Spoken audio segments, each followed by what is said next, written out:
Awit, Kabanata 26. Ipahayag mo ako, Yahweh, na walang sala, pagkat ako'y matuwid at sa iyo'y lubos na umaasa. Yahweh, ako'y siyasatin mo at subukin. Hatulan mo ang iniisip at ang aking hangarin.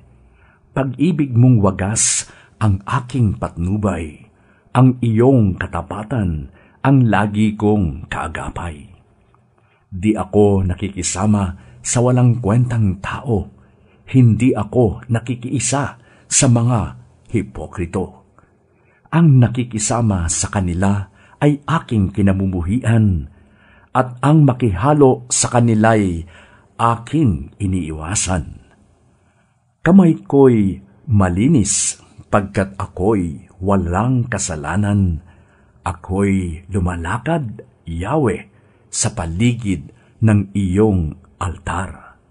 Awit ng pasasalamat ay aking inaawit. Gawa mong kahanga-hanga ay aking sinasambit. Mahal ko, Yahweh, ang templo mong tahanan, sapagkat naroroon ang iyong kaluwalhatian. Sa parusa ng masasama, huwag mo akong idamay. Ilayo rin sa parusa ng mahihilig sa pagpatay, mga taong walang magawa kundi kasamaan, at palaging naghihintay na sila ay suhulan.